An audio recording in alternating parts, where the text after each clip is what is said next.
Hey everyone, Marcia here. I am back with another scrapbook process video for My Creative Scrapbook. I am using the September main kit, and this kit features the gorgeous Paige Evans Bungalow Lane collection.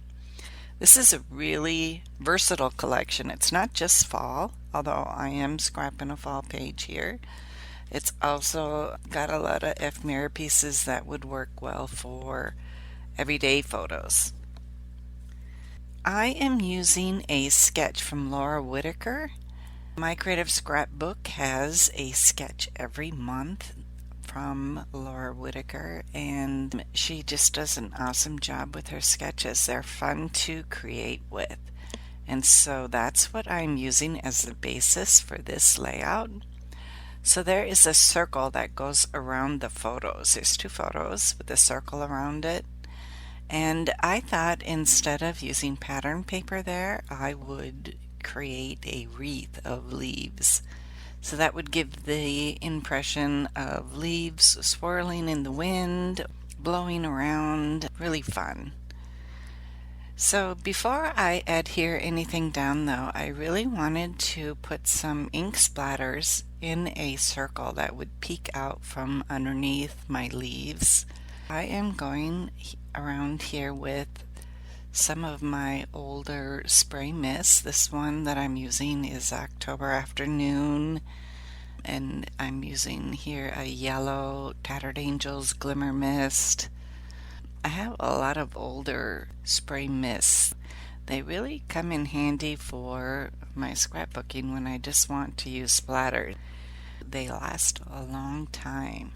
That one I put some brown on here. It was a Heidi Swapp Color Shine in tea, and then I'm using some Heidi Swapp Color Shine in salmon, and I think I have a red one that I'm coming in here with too. And then I thought I needed a little more yellow, and so I'm coming back in here with more of some October Afternoon yellow.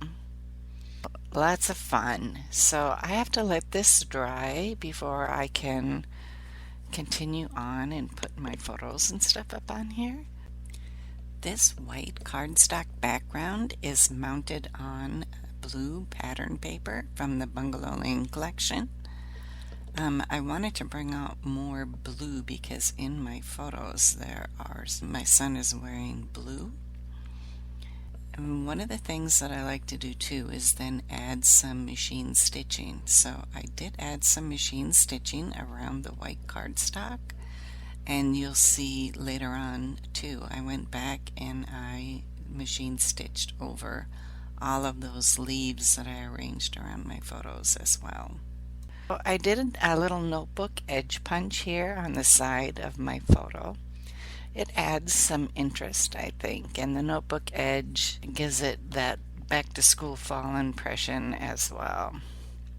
Behind my photos, I'm recycling some chipboard. This helps me save on my foam tape, so I don't use so much foam tape. And I'm not throwing this chipboard away. It works really well to put some extra support behind my photos. So then I put some foam tape on here. The two photos I have are then mounted on this yellow pattern paper. And this yellow paper, I think, just grounds the photos. It anchors them to the page. So once I have the photos on my yellow pattern paper, I'm going to go back and I'm going to place them on my ink splattered background. After adhering this to my page, I'm going to go back in and arrange the leaves back on here. I'm tucking the leaves in here to create my wreath. So when I fussy cut out these leaves, some of them are not complete. They were on the edge of the paper. So if they were on the edge of the paper, I'm going to tuck them in underneath another leaf. And that's really easy to do. So you can see that's what I did with some of the edge pieces that I had under my photo, and the pink leaf above the photo were partial leaves, and I'm tucking them underneath another leaf. I know I want to do some stitching down the center vein of each leaf. So when I adhere these down with my fine line glue bottle, I'm going to be careful to try to avoid that space or use a minimal amount of glue so I don't clog up my sewing machine.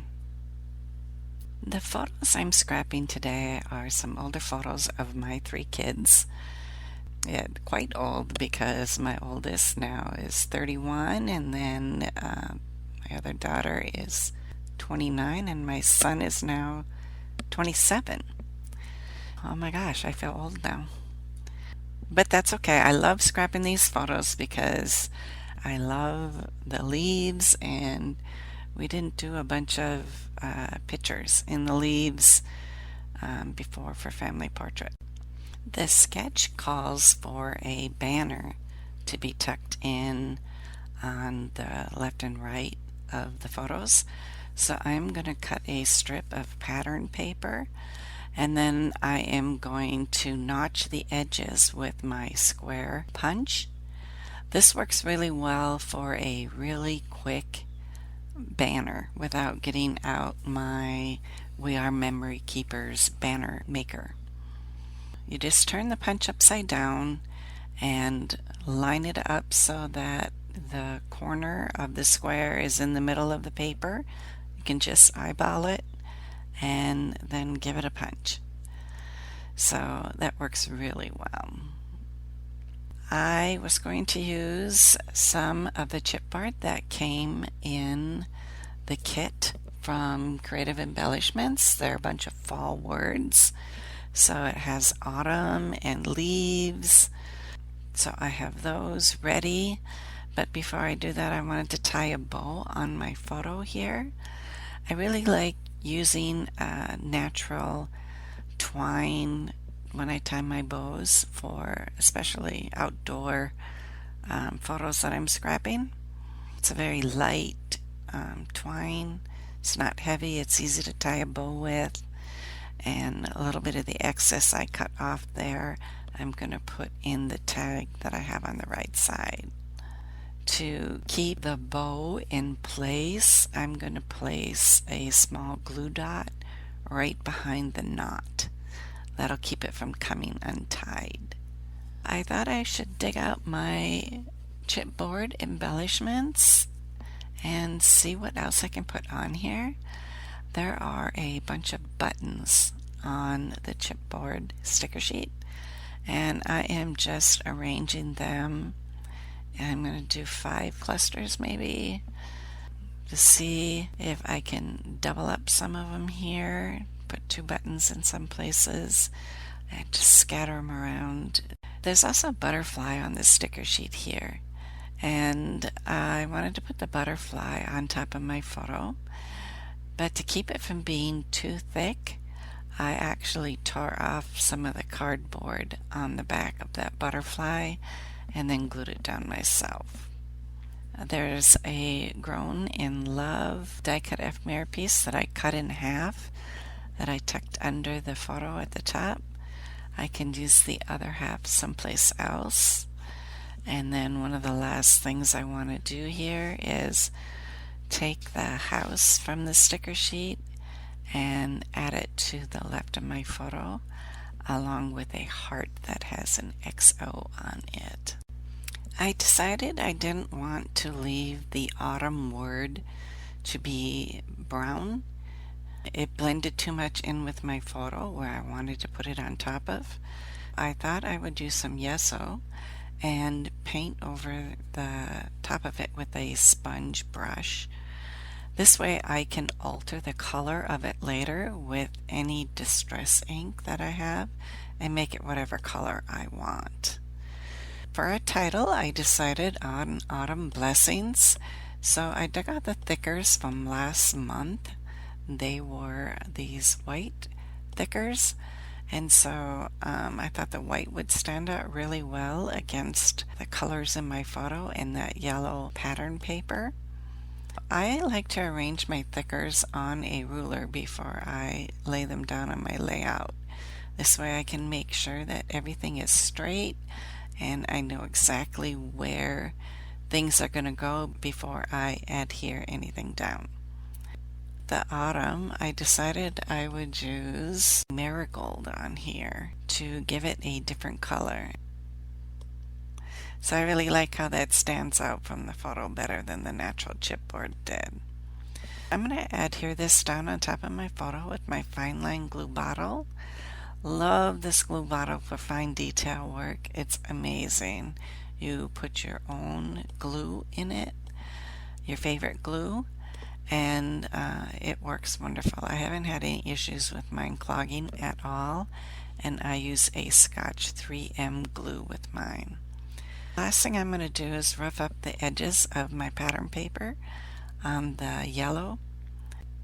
I just use my fingers to do this, bending up the edges and ripping the paper just a little bit. No fancy tool required. And that's my layout. Go check out all the amazing kits from My Creative Scrapbook. Again, I use the main kit, but there is also a creative kit, a limited edition kit, and an album kit, so there is something for every type of scrapbooker that you are. Thanks so much for stopping by. Bye-bye now.